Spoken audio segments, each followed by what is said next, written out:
खरे पुण्य या नावे। महाराज त्याच्या पाठीमागे शास्त्र आहे। एक जण भेटलाय का मोठ्या व्यक्तीला, मोठ्या व्यक्तीला कोणाला? देहूतल्या मालकाला। देहूतल्या मालकाला एक जण भेटला आणि ते म्हणला मी काही एकादशी केली नाही। देवा करता भाव काही नलगे एक भावची कारण, तुका मने आन विठोबाची। भावा सर्वात मोठा श्रेष्ठ आहे प्रेम। बोरे खाय भिल्लटीची पोहे सुदाम देवाचे। फक्त भाव न मने उचिष्टाथवा थोडे, तुका मने भक्ती पुढे। भाव जर असेल तर त्याला काही लागत नाही। दाशी पुत्र कन्या दैत्या घरी रक्षी प्रल्हादासी, दैत्या घरी रक्षी प्रल्हादासी, दैत्या घरी रक्षी प्रल्हादासी। दाशी पुत्र कन्या विदुराच्या भक्षी, दाशी पुत्र कन्या विदुराच्या भक्षी, दैत्या घरी रक्षी प्रल्हादासी, दैत्या घरी रक्षी प्रल्हादासी, दैत्या घरी रक्षी प्रल्हादासी। आतापर्यंत इतिहास वाही आहे, वेद शास्त्र पुराण साक्षीला आहेत।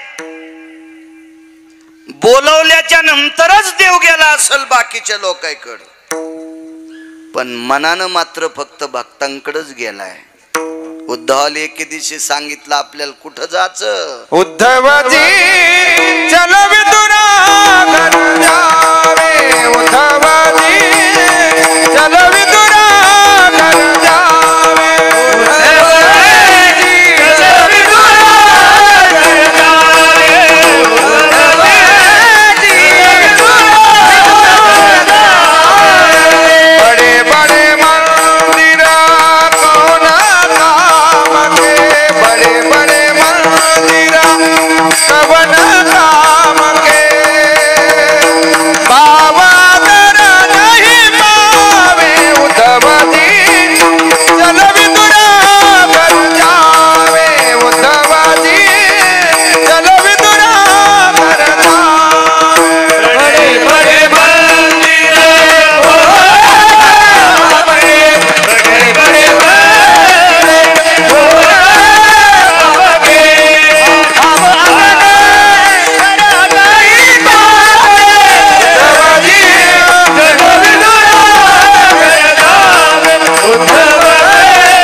नाही त्या घरी जायचं। आव नहीं आदर नहीं, नहीं नैनों में नैन, उस घर को कभी न जाए कंचन बरसत में।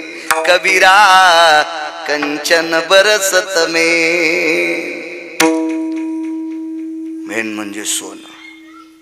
सोन्याचा जरी पाऊस असल, आदरान बोलत नाही, डोळे भरून पाहत नाही, अशा हरामखोराच्या इथं सोन्याचा पाऊस पडत असेल, उस घर को कभी न जाए कंचन बरसत में। तुका म्हणे दया संकोच दरुषा, दया ठाय दाने अनुचित, दया ठाय दाने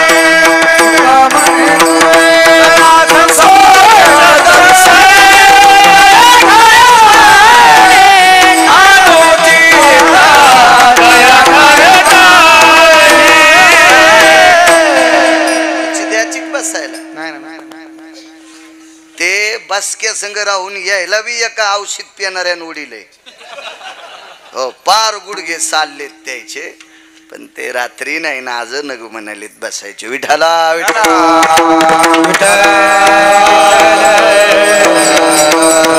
तुका म्हणे दया संकोच दर्शने, दिसल्याबरोबर ज्याच्या पोटात शंका येते त्या हरामखोराची तर उचित आहे जाणं. नाही जायचं, नाही जायचं. देव फक्त भक्ताकडं न बोलवता महाराज शबरीचं उगच माणसाने वितंडवाद केला हो. तिनं देवाला बलिलं बिलकुल नाही. शबरीने अपेक्षा पण केली नव्हती देव मला भेटन म्हणून. तिला माहित होतं ना ज्याच्या जटा लोंबलेल्या धरायला 500 शिष्य येत त्याच्या स्वप्नात नाही. आणि मी तर लावरं चित्र सस्य धरणाराची पोरगी, आपण कशाला इच्छा करावा अशी शबरी होती.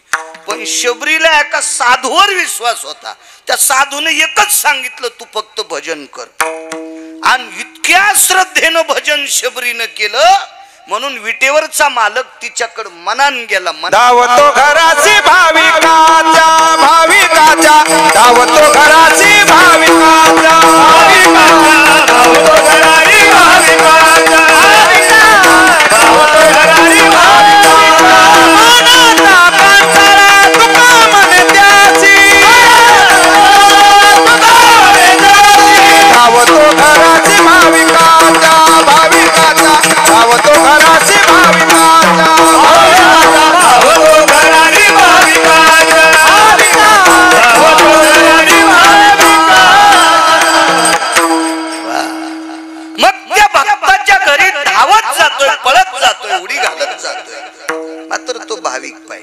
नेमकं भाविक कोणाला म्हणायचं? ज्ञानेश्वरी पाठ केली म्हणजे भाविक, गाथा पाठ केला म्हणजे भाविक, रामायण पाठ केलं म्हणजे भाविक, भागवत पाठ केलं म्हणजे भाविक, पुराण पाठ केले म्हणजे भाविक, ग्रंथ पाठ केलेत म्हणजे भाविक नाही.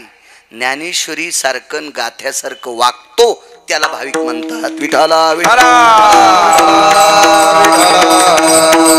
पाठांतर कोणालाही होऊ शकते. छत्रपती संभाजीनगर मध्ये एक प्राध्यापक होऊन गेले, युम पठाण, जातीनं मुसलमान, रामकाका. प्रचंड ज्ञानेश्वरीचा अभ्यास. किती लोक पाठांतर. APJ अब्दुल कलामांना गीता पाठ.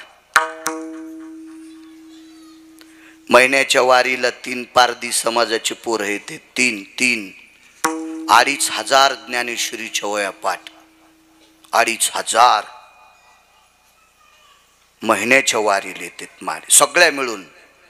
ज्ञानेश्वरीच्या, भावार्थ रामायणाच्या, काही अभंग, असे फार प्रचंड काही पाठांतर. मोठा गंध लावला म्हणजे भाविक, माळ मोठी घातली म्हणजे भाविक.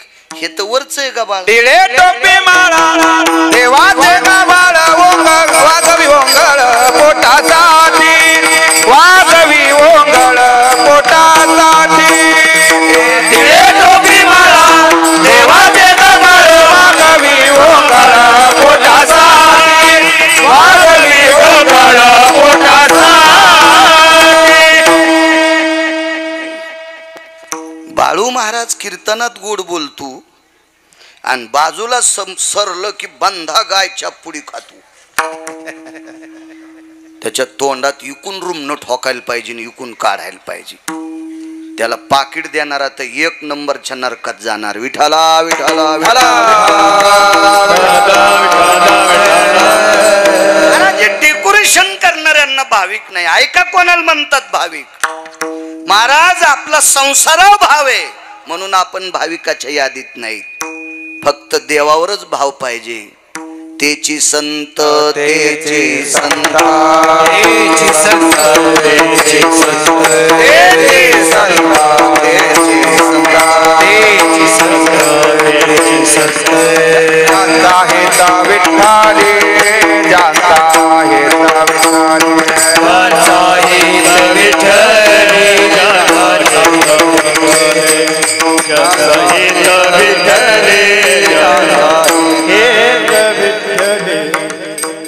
अविरत रात्रंदिवस ज्याच्या अंतकरणात देव आहे विठ्ठले, ती भाविक असतात.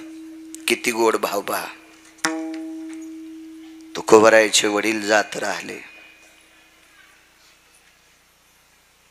अंत्यविधी झाला. भोलोबा महाराज फार मोठी व्यक्ती, अण्णा फार मोठी व्यक्ती बोलोबा महाराज. जात राहिले, फोनची व्यवस्था नाही, काय निरोप मिळेल. बैलगाडीत जवळच्या लोकांना निरोप गेला, कोणाला घोड्यावर गेला, तट्टावर गेला. त्या प्रांतातले, त्या परिसरातले वारकरी, टाळकरी सगळी लोक हजर झाली. पार्थिव पवित्र अनंत पाप्यांचा पाप धुणारी पापनाशिनी अशा पवित्र इंद्रायणी मातेच्या तीरावर बोलोबा महाराजांचा अंत्यविधी झाला. भाविक सांगतोय, भाविक उगस निळोबाराय कोणालाही भाविक म्हणत नाहीत. निळोबाराय देवाचे अत्यंत लाडके संत.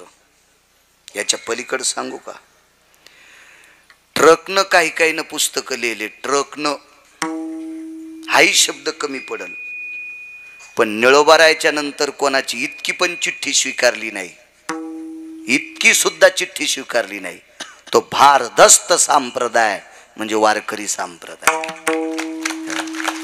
कोणी काही लिहिन, यालाची बेलाला आणि शिमग्याच्या तेलाला काही लिहितील कोणी, काय त्याला नाही. निळोबारायच्या नंतर नाही पुन्हा.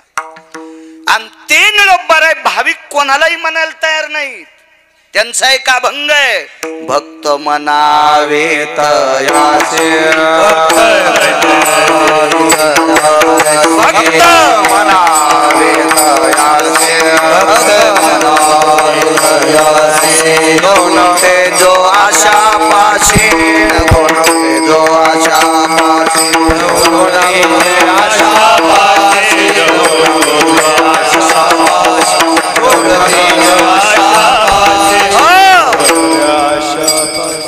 भक्त मनावे तयासी, नगुंते जो आशा पाशी, अहंकार निरसिला, देहभाव पालटला. मधलं सोडून द्या. निळा तया ध्याता, स्वानंद तो येत हाता. निळोबाराय म्हणतात, मी अशा भक्ताला मानतोय, आशाचं दर्शन घेतोय की त्याच्यामुळं जगाचा पाप हृदयात प्राप्त होतोय, हातात प्राप्त होतोय. कोणाला रिकामे नाहीत ते भक्त म्हणायला. ते तुम्ही आम्ही कोणाला, आता तुम्ही आम्हाला महाराज म्हणता, विद्वान म्हणता, दोन गोष्टी. राग आला तर पुन्हा कीर्तन घेणार नाहीत, नका घेऊ, मी काय माग लागे नाही. तुम्ही आम्हाला महाराज म्हणता, एक तर तुमची वाणी श्रीमंत आहे म्हणून म्हणता, अन्यथा तुम्हाला कळत नाही म्हणून म्हणता. विठाला विठाला विठाला.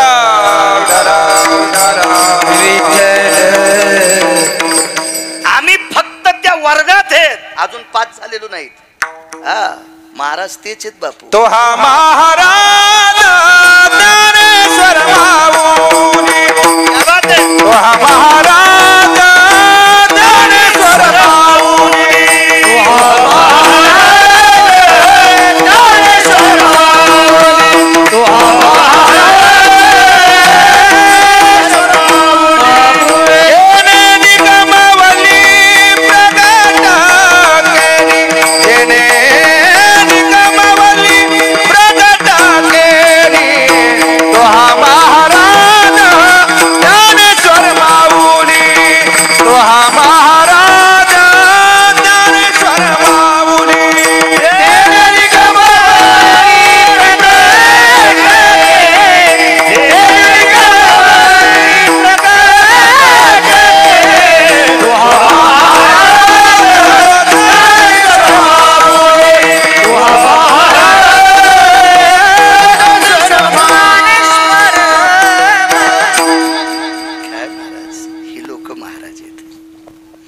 शाळेतल्या पोरांना शिकवणारा शिक्षक.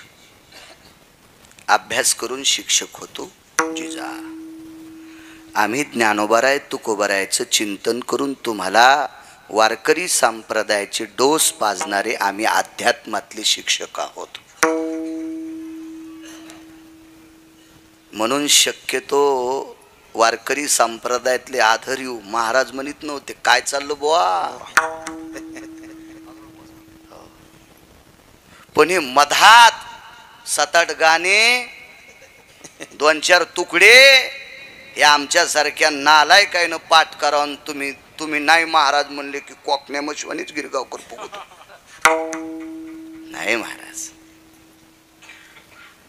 आपण त्या दशेला नाही आलोत बापू अजून. नाही, कोणाला म्हणायचं. अंत्यविधी झाला, बोलोबा महाराजांचा अण्णा अंत्यविधी झाला. घरी आले, दुःख वाटलं. भेटायला माणसं आली सगळी. तुकोबारायच्या डोळ्याच्या कडा ओल्या झाल्या. आमचे बाबा गेले. दुसऱ्या दिवशी अस्थि संचयाचा कार्यक्रम तोही आटपला. 5व्या दिवशी वारी आली. आता कसं जायचं. आवले बायकोला म्हणायची, आवले जी जी वारी आली उद्याला, कसं करायचं. एरवी तुकोबाराय विचारित नव्हते आणि आजही विचारलं नाही, पण नुसतं म्हटले उद्याला वारी आवले. शांत बसल्या. अगं मी विचारतोय आवले उद्या वारी आहे. मालक मामांजी जात राहिलेत. आवाज, आपल्याला कसं जाता येईन बरं.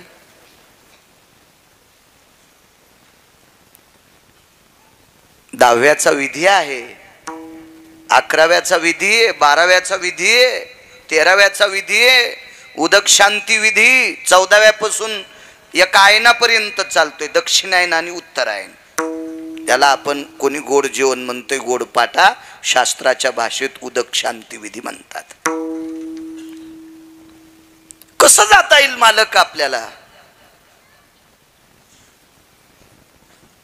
काही प्रतिष्ठित माणसं संध्याकाळी येऊन बसायचे, भजन व्हायचं. भजन आटोपल्यावर तुकोबारायांनी गावातल्या काही भावकीतल्या बुजुर्ग लोकांपुढे प्रश्न मांडला. अण्णा, दादा, तात्या, नाना, भाऊ, काका, वारी आली. सगळ्यांना सांगितलं, तुकोबा कसं जाता येईल, 10वा राहिलाय, कसं जाता येईल वारीला. आचार्य भेटी करता आले. तुकोबारायच्या भेटीला आचार्य आले. आचार्य शास्त्री आले, पंडित आले. रामेश्वर शास्त्री आले. रामकाका रामेश्वर शास्त्री. परवाला एका महात्म्याच्या मुखारविंदातून एका शास्त्रीचं चरित्र ऐकलं. या महाराष्ट्राचं नाव दुसऱ्या राज्यात शास्त्री या पदवीनं कोणी नेऊन घातला असेल तर तुकाराम महाराज महामुनी. महाराष्ट्रात पुन्हा काशी विद्यापीठात कोणाचाच फोटो नाही गणेश बुवा, फक्त तुकाराम महाराज महामुनींचा फोटो. काशी विद्यापीठात पुन्हा कोणाचा नाही. या महाराष्ट्र राज्यातला एक वारकरी काशीच्या विद्यापीठात आजही त्या व्यक्तीचा फोटो तुकाराम महाराज महामुनी. कोणासोबत शास्त्री, जगन्नाथ अण्णा पवार, तुकाराम महाराज महामुनी आणि प्रल्हाद शास्त्री दैठणकर. पण तुकाराम महाराज महामुनींनी किती अभ्यास केला. सुक्त घोकायची घोकायची घोकायची घोकायची. गुरुवर्यांपुढं प्रश्नाची आणि लघुशंकेला गेल्यावर पाण्यात कुंकू टाकल्यावर किती लाल होतंय तितकी लघवी लाल व्हायची. रक्त लघवी वाट उतरायचं. इतका अभ्यास केला, इतका. म्हणून महाराष्ट्राचं नाव काशी विद्यापीठात नेऊन घातलं गुरुवर्य तुकाराम महाराज महामुनींनी. अशातला एक शास्त्री भेटायला आले, रामेश्वर शास्त्री.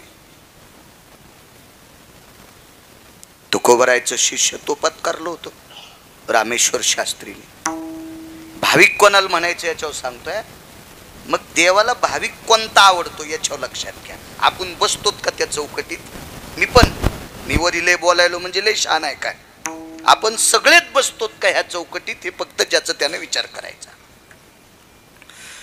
आणि मग शास्त्री आलात, तुकोबारायचं शिष्यत्व पत्करलं तरी पण शास्त्रीला आवाजावं. तुकोबारायची आरती लिहिली तरी शास्त्रीला आवाजावं.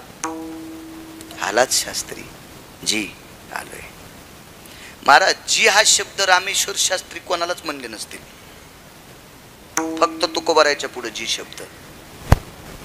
कारण ते प्रचंड विद्वान होते रामेश्वर शास्त्री, प्रचंड विद्वान होते त्या काळातले शास्त्री.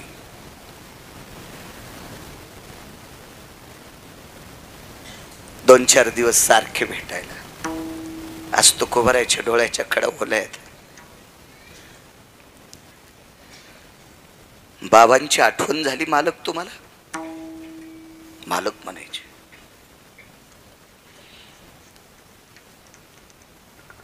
बाबांची आठवण कायम हृदयात राहील शास्त्रीजी. पण एक उद्याला आठवण येते, उद्याचा रस्ता दिसतोय मला. पंढरीचा लागला टकळा, पंढरीचा मला टकळा लागलाय. शास्त्रीजींनी सांगितलं विधी झाल्याशिवाय जाता येत नाही. त्या काळातला शास्त्री ते का आता दोन चार अभंग पाठ करणारा माझ्यासारखा असेल का? त्या काळातला शास्त्री प्रचंड विद्वान. नाही जाता येत. शास्त्रीजी बोलून बोलून घरी गेले. तुकोबारायच्या सानिध्यात एक व्यक्ती, शिवजी कासार नावाची व्यक्ती होती. कासार समाजाचा शिवजी कासार. शिवजी जी, रामेश्वर शास्त्रीकडं मला जाता येणार नाही. आपल्याला सुतक आहे. आता येतील का शास्त्री? शिवजी कासार बाहेर आले, पाहतात तर अजून 1.5 तासाला शास्त्री उठते. एक चांदणी निघली होती, दुसरी निघायची राहिली. घड्याळ पाहत नव्हते तेव्हा.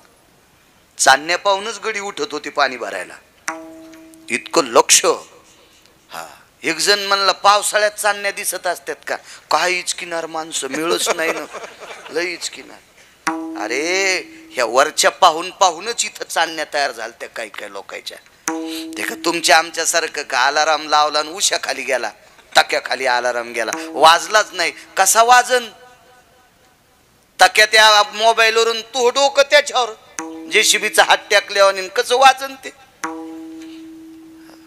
आणि त्यातली त्यात तू रात्री रंगारंगाचं पाणी प्याला, तू कान बहिरे झाले आणि कसा मोबाईल ऐकू येईन तुला? इतकी सुज्ञ लोक होती. शाळा जरी नसतील, मागच्या लोकांना असं गलफट समजू नका. अधिकारी लोक होती पूर्वीची. अजून 1.5 तासाला शास्त्री उठतील. तुकोबारायांनी सांगितलं शिवजी 1.5 तासाला उठल्यावर त्याचे नित्य नेमात ते गुंततील. आपल्याला हा 1.5 तास शास्त्रीला विचारायसाठी जाऊन दार वाजवा आणि सांगा तुकारामांनी बोलवले. स्वतःला महाराज नाही म्हणून घेतलं त्यांनी, तुकारामांनी बोलवले. शिवजी गेले. आता रामेश्वर शास्त्री म्हणजे प्रचंड विद्वान श्रीमंत व्यक्ती होते. रामेश्वर शास्त्री खूप श्रीमंत व्यक्ती. मंबाजी बुवा रामेश्वर शास्त्री त्या काळातले प्रचंड. जसे आता आपल्या लहानपणी 400, 200, 500 एकरवाले पाहिले ना आपण, तसे त्या काळातले हजारो एकर जमिनीचे मालक होते. एवढे विद्वान श्रीमंत. पण चोपदारांनी बघितल्याबरोबर लक्षात आलं, आपले मालक ज्यांना मानते त्यांचे हे सेवक येत, त्यांचे श्रोते येत, त्यांचे भक्त आहेत. आवाज दिला, मालक काय रे? साधा आवाज होता. शिवजी कासार आलेत. बर बर बर बर, पगडी जागेवच. काय तुकोबारायचा माणूस आला म्हणल्यावर काय आदर हो. पगडी जागेवर ठेवली, तसेच निघाले. खडावा जाग्यावर तुकोबारायकडे तसेच. तुळशीपाशी तुकोबाराय उभे. शास्त्रीजी अनवाणी आलात? हो, निरोप आला. काय काम आहे? डोळे भरून आले, विचारलं उद्या वारीला जा वाटतंय. विधी करायच्या अगोदर जाता येणार नाही? तुम्ही शास्त्री आहात, तुम्ही आचार्य आहात, तुम्ही पंडित आहात, एखादा उपाय सांगता? महाराज रामेश्वर शास्त्रीने तुकोबारायाच्या पुढे लोटांगण घातलं आणि रामेश्वर शास्त्रीनं सांगितलं, महाराज प्रचंड विद्वत्ता कमवली, पण तुमचा आदर्श डोळ्यासमोर ठेवून लसूण मिरची कोथिंबिरी अवघा झाला माझा, अवघा झाला माझा रे. दादा मुळा माझी आवडे विठाबाई माझी, दादा मुळा माझी आवडे विठाबाई माझी. नैवम गिरगावकर लिखितम नैवम कांजा कसम लिखितम. कोणाचं वाक्य? मालकाचं वाक्य. महाराज कामाला देव मानायचा आहे. एक सांगू का तुम्हाला तरुणांनो, 8 रुपयाचं खाला लागत असेल तर 80 रुपये कमवायचे, आणि 8 रुपयाचं खाऊन 1 रुपया जर कमीत नसाल तर घरातल्या लोकांच्या लायकीचे नाहीत, गावाच्या नाहीत, तालुक्याच्या नाहीत, जिल्ह्याच्या नाहीत, राज्याच्या नाहीत, भारत देशात राहायच्या लायकीचे नाहीत.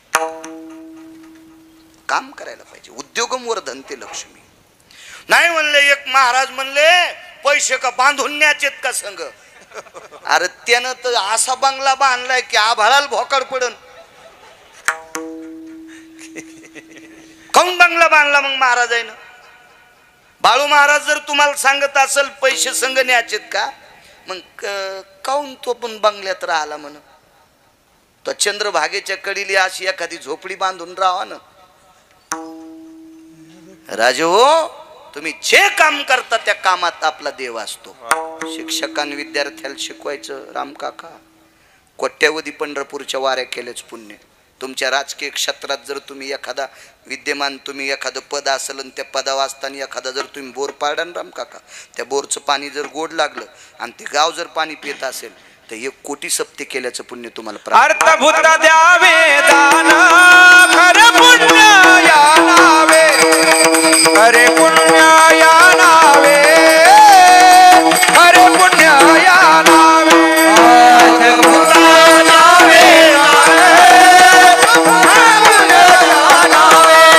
खरे पुण्य या नावे, खरे पुण्य या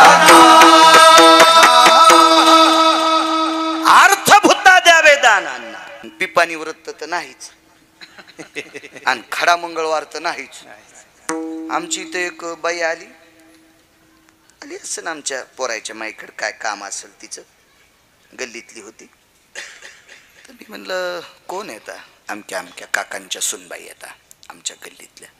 तर मी म्हणलं वेडी आहेस का काय, चहा दूध कॉफी वगैरे काय? अहो त्या नको म्हणतात ना. म्हणलं मूर्ख आहेस का काय, हे म्हण काहीतरी. मग आमच्या घरचे म्हणले बाई दूध करते.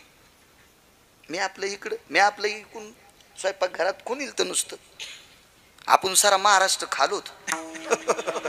मग कोणी आपल्या घरी आलं तर निदान कप भर दूध तर पाज ना. असं पोरायच्या माईला सांगितलं मी. पोरायची माय म्हणजे माय बायको. म्हणलं एखादा कप भर दूध तरी पाच तिला. आमच्या घरच्याने इलायची सगळी अशी आम्हाला आलेलीच. आमचं काय देवीचं तेल देवीला आणि भूत्याला गाईला. माणसानं खरं सांगावं काका, खोटं कशाला बोलायचं. तसं रानातलं भरपूर येते पण हे बी लय उतू आले ना. स्पष्ट बोललं पाहिजे. आमची ते एक म्हातारी गावरान तुपात चपात्या खाची आणि विचारलं ना आजी काय खाल्लं, शिळे कुटके. 6 म्हशी मेल्या. यो म्हणला तुपात चपात्या खातीन कुटके खाल्ले म्हणती. मसळ वाचलीच नाही, जीव गेल्याच निमित्त झालं. मरुस तर कुटकेच खाल्ले तिने. आपल्याला इतकं चांगलं केलं काऊन म्हणायचं बाळू महाराजाचं बेकार पण चालू आहे का नाही? मस्त चालू आहे. दाबीन न ते घासा. लगेच उद्या 12ला फोन. आदरणीय हरिभक्तीपरायण बाळू महाराज गेले.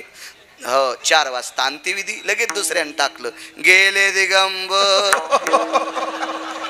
महाराज हे कडवं इतकं सोपं आहे का? कोण्या भंगिऱ्याला लावायले? असं हाणायला पाहिजे रूम ने ना. विठाला विठाला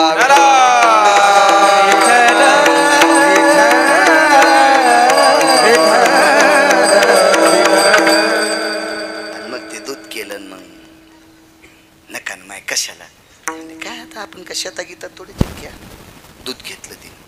पण उभ्यान घेतलं. आमचा फिरला मनी आणि माया घरीन बाईनं उभ्यान दूध पिलं.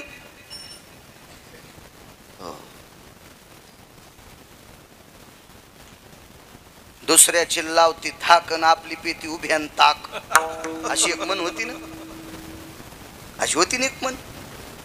आमच्या घरच्यांना म्हणलं काय काय एवढ्या मोठ्या घरची बाईन उभ्यानं कशी काय दूध पिली. अहो त्यांना आज खडा मंगळवार आहे. म्हणलं खडा मंगळवार म्हणजे सूर्योदयापासून तर सूर्यास्तापर्यंत बसायचंच नाही, उभ्यानंच जेवण, उभ्यानंच पाणी, खडा मंगळवार. मी म्हणलं मी इतकी पुस्तकं वाचली बाबा, मला वक्ते बाबा भेटले बऱ्याच वेळेस, मी माधव महाराज मगरांची चिंतन पाहतो, पण खडा मंगळवार नाही पाहिला. काय काय भान. तुकोबारायला ती व्यक्ती भेटली, मी एकही उपास धरला नाही, आळंदी नाही, पंढरी नाही, पैठण नाही, देहू नाही, चार्यधाम नाही, मोक्षपुऱ्या नाही, काय नाही काय नाही काय नाही. तुकोबारायने सांगितलं काय काय केलंस.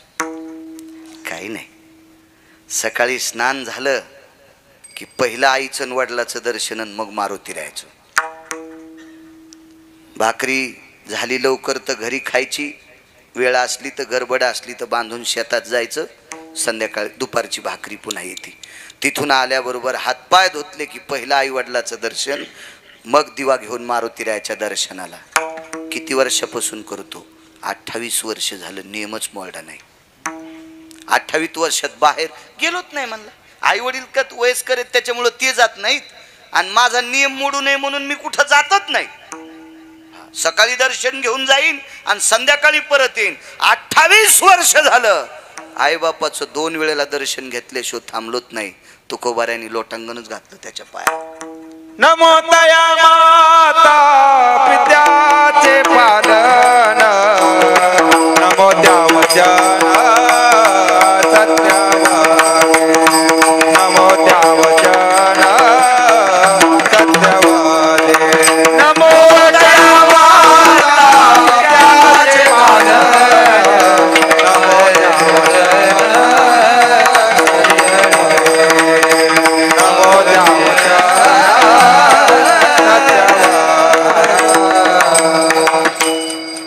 मी म्हणतोय काय होय महाराज. नमो तया माता पित्याचे पालन. तुकोबाराय म्हणतात मी त्याला नमस्कार करतोय जो आई वडिलांचा आदर करतोय. खरा भाविक तो आहे. योग असा आला. नको म्हणले मला काही यायचं नाही, नकोय, काम करत जा, कामातला देव. तुम्हाला एक सांगू का, आजच्या गिरगावकराचं या गावातल्या 5च पोरांना नियम पाळा. रोज नका पडू, 2 दिवसाला पण नका पडू.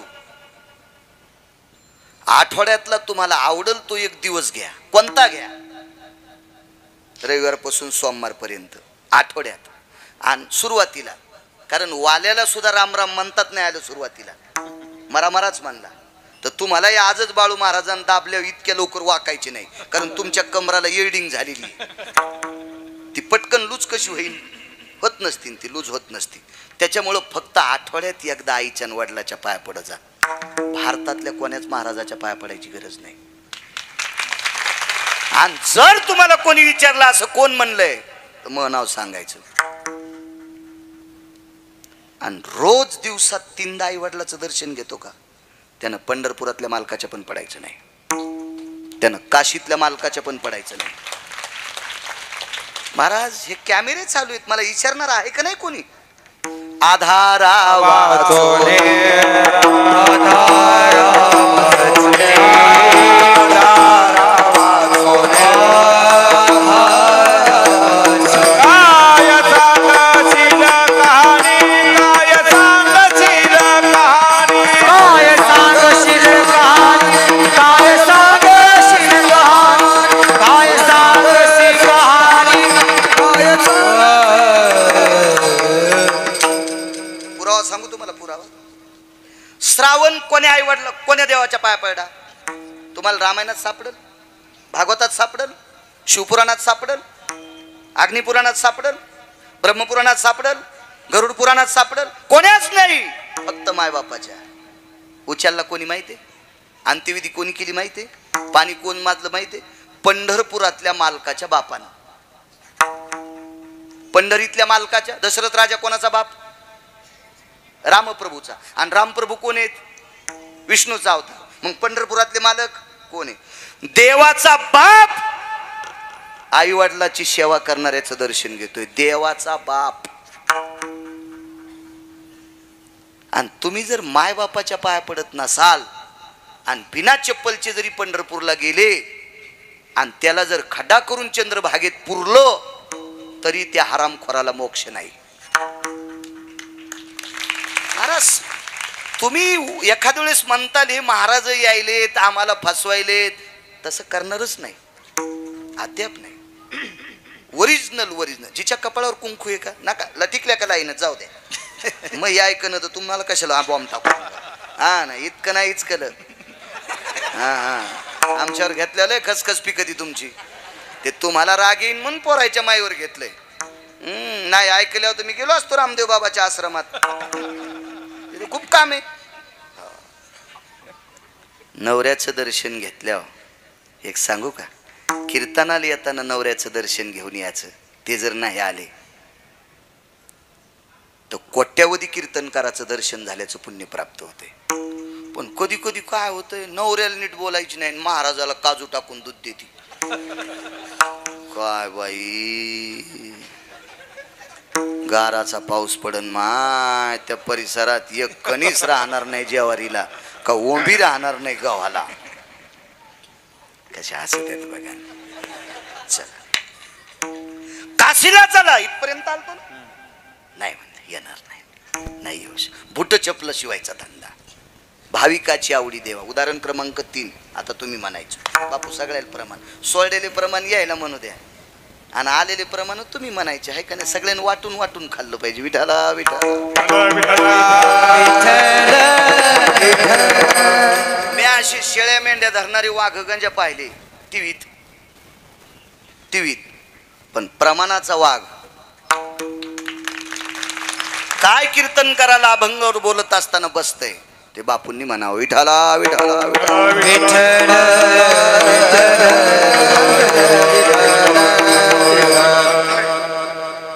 चला म्हणे नाही येऊ शकत नाही. बूट चपला शिवल्याला त्या काळात काय भेटला असेल? आदला, कवडी, दमडी, खडका, लालपई. गणेश दादा टाइम संपल्यावर सांगा बरं मला. हो कारण मग कसं आहे एखाद्या वेळेस हिरवटी लागलं वाघारू त्याला दुध कळत नाही. मला वाघारू म्हणल्यावर तुम्ही लय हसले. वाघाराचं कीर्तन ऐकणारे म्हणजे आमच्यावर घेतल्यावर माणूस मस्त पेटल्यावर. हा वेळेत कोणाला त्रास नसून आपण कशाला उगत त्रास द्यायचा कोणाला. खडका दमडी कवडी अण्णा देऊन टाकली. जा म्हणले याची फुलं घ्या. याचा एक द्वारा घरूनच द्याला बुट शिवायचा द्वारा. आणि भगवान शिवजीला पांढऱ्या रंगाची फुलं घेऊन भगवान शिवजीच्या पिंडीवर हे पांढऱ्या फुलाची माळ टाका. शिवजीला पांढरी फुलं आणि बेल आवडतो. पहिल्यापासून बेल आवडतो. पाणी पहिल्यापासून आवडतं. पण आपल्याला आपलं कुठं कळतं. शिवजीला फक्त बेलाचं पान आणि पसाभर पाणी इतकंच लागतंय. हे 700 वर्षापूर्वी लिहून ठेवलं आपल्या गात्यात. एक पसा पाणी एक बिलवदना पूजन केवळ सोपे बाबू पूजन केवळ.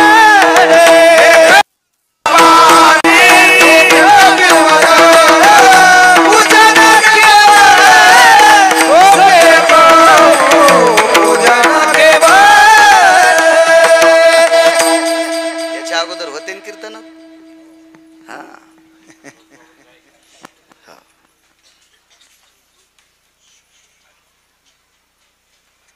एक पसा पाणी एक बिलवदळ. माहीत झालं त्यांना. जा म्हणले एवढे घेऊन जाय. बेल भेटला तर बेल बघा नाही तर पांढरी फुलं बघा आणि समर्पित करा.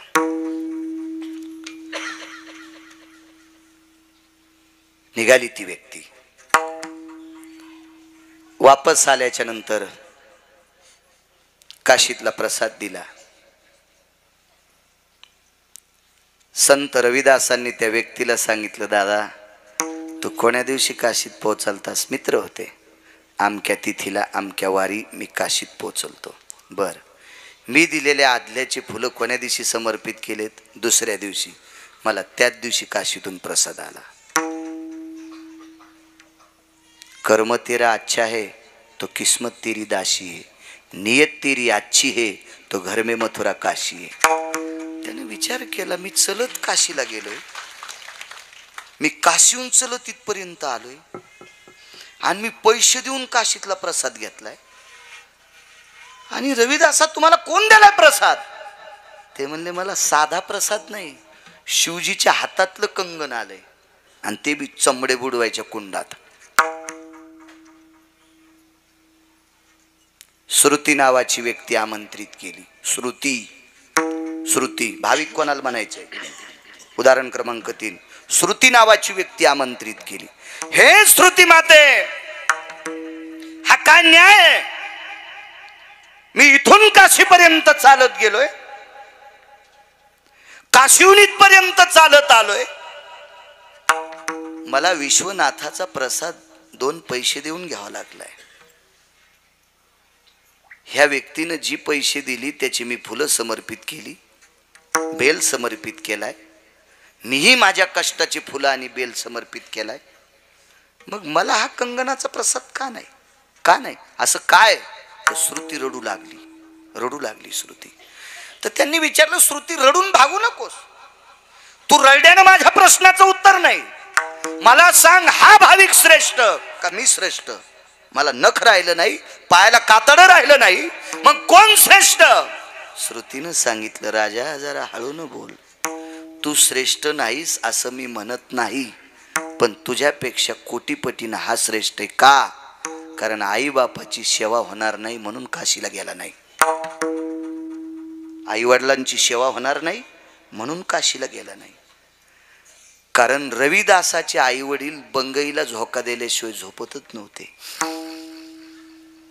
आणि रविदासानं शेंडीला दोरी बांधली होती आणि बूट चप्पल शिवत असताना रामकाका मान हलायची, मान हल्ल्यावर शेंडी हलायची आणि शेंडी हल्ल्याबरोबर दोरी हलायची, मग बंगई हलायची. महाराज, आई वडिलाची निष्ठेनं सेवा करणाऱ्या व्यक्तीला काशीतल्या मालकांनी कंगन द्यावं, इतका ज्याचा आई वडिलावर भाव आहे त्याला भाविक म्हणतात. भाविकाची आवडी देवा, भाविकाची आवडी देवा, भाविकाची आवडी देवा, भाविकाची आवडी देवा, भाविकाची आवडी देवा,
वेगात 2 भाव सांगतो, माझ्या वाणीला विराम देतो.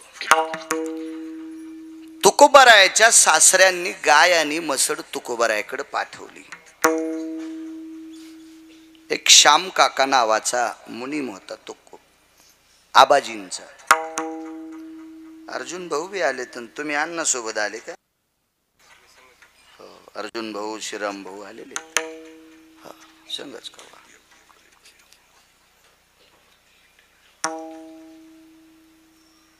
गाय आणि मसड आहे, तुकोबरायला माहित नाही. वारीहून तुकोबराय आले. आल्याबरोबर आनंद वाटला, वेगाच सांगतो, विस्तारपूर्वक नको. तुकोबरायांनी हातपाय धुतले, बसले, लागलीच ताट वाढ. पांढरी शुभ्र ज्वारीची भाकरी कुस्करली, लाल जरद आडीतलं दूध, आडीतलं काही ते मिळेल, तुम्ही खाल्लं. आम्ही श्रीमंत कैदी आहेत. श्रीमंत कैदी, बँकेत कोटीन धोत्राल गाठी. आणि त्यातली त्यात काही इतके श्रीमंत कैदी आहेत, पैशाचा जोर आल्यामुळं पप्प्याची माय पण म्हणती, येताना बर्गर घेऊन या, येताना पॅटीस घेऊन या. आणि तिचा मालक रोड जाम करायला सकाळी 1:11, 1:12. गंजा तुम्ही रोड जाम करायले, पण बिनगी काही कमी होईत ना. त्यांना पप्प्याची माय रोज पॅटीसच खाऊ घालायली. वारे पप्प्याची माय. चला, आडीतलं दूध सत्व होतं, तत्व होतं, जुनं. भाकरी दुधात टाकल्याबरोबर विरून गेली. पाणी फिरवलं, श्लोक म्हटला. घास घेणार तेवढ्या अवकाशात विचारलं, आवले जी दूध कोणी दिले? बाबांनी गाय पाठवली, बाबांनी एक म्हैस पाठवली. बर, ज्वारी पण तिकूनच आली का? नाही म्हणले. म्हशीचं दूध रोजची रोज वाटायला लागले. दूध विकत घ्यायचं, आणि कोणी जर आपल्याला मनानं दिलं तर ज्या पात्रात दूध दिलंय त्या पात्रात पसाक्षी ज्वारी वापस द्यायची. साध्या भाषेत त्याला परतावा म्हणतात, पुराणाची वेगळी भाषा. मनानं जर कोणी दूध दिलं असेल तर. पण आपण काय करतो, देणारे बी लय इतके बहादर, जवरक दूध नासत का तोरक देतेत, आणि दूध निब्बर झाल्या मग कोण देत नाही. पण जरी एखाद्या उदार अंतकरणाच्या पुरुषानं किंवा स्त्रीनं दिलं तर फुकट दूध कधीच खायचं नाही. कारण त्याच्यामध्ये, आणि पात्र धुवून द्यायचं नाही. पात्र जर धुवून दिलं तर माणसं ज्वारी खातील, त्याच्यातच टाकायची, आणि मग ती ज्वारी गहू असो शिजून त्या गाईला किंवा म्हशीला चारायची पद्धत होती. अशी पद्धत. पण तुकोबरायच्या घरच्या म्हशीनं 2-3 दिवस ज्वारीच्या घुगऱ्या खाल्ल्या. महाराज, चांगल्याच्या दारातली जनावरं पण किती श्रेष्ठ असतात पहा. राम काका तुकोबरायच्या लेकराची परिस्थिती पाहिल्याच्या नंतर म्हशीनं परतावा खाणं बंद केला. ज्वारीच नव्हती घरी. म्हैस तुकोबरायच्या घरची म्हैस. इथं जालना जिल्ह्यामध्ये आणवा नावाचं गाव आहे. आणवा नावाच्या गावामध्ये डोंगरोजी नावाच्या कुत्र्याची समाधी आहे. डोंगरोजी. अगोदर त्या कुत्र्याच्या समाधीचं दर्शन घ्यायचं सातोनकर, आणि मग बाकीच्या देवाचं दर्शन घ्यायचं. आधी देवायचं नाही. ते कुत्रे एकादशी धरीत होतं. एकादशी कुत्र्याला पंचांग कळतं का? काल निर्णय कळतं का? नाही. ज्या दिवशी डोंगरोजी नावाचं कुत्र भाकरी खात नाही त्या दिवशी ते वारकरी एकादशी धरीत होते. चांगल्यांच्या दारातले प्राणी सुद्धा किती पवित्र आहेत. ठाकूरबुवाचं घोडं एकादशी धरीत होतं. लोगावकराचं घोडं एकादशी धरायचं. घोडं. मोठ्यांच्या दारातले प्राणी सुद्धा सात्विक असतात. प्राणी सुद्धा. संताजी महाराज जगनाडे, पोटाचा धंदा होता, तेलाचा घाणा. तेली समाजाचे होते. साधूला जातीचा संबंध नाही. चांगलं वागणं हे मानवी कर्तव्य, विधी कर्तव्य. तर संताजी महाराज जगनाडे यांचा सखा नावाचा बैल अभंग म्हणल्याशिवाय चलत नव्हता. तुम्ही त्याला पेंड खाऊ घाला, काय हिरवी मका खाऊ घाला, काय खाऊ घालायचं तर घाला, पण अभंग ऐकल्याशिवाय बैल चलत नव्हता. मोठ्यांच्या दारातली, संतांच्या दारातली पशु सुद्धा किती पवित्र लक्षात घ्या. म्हशीनं परतवा खाल्ला नाही, भाकरी वा छान. तुकोबारायला वाटलं आता मुका प्राणी खात नाही, फेकून कसं द्यावं.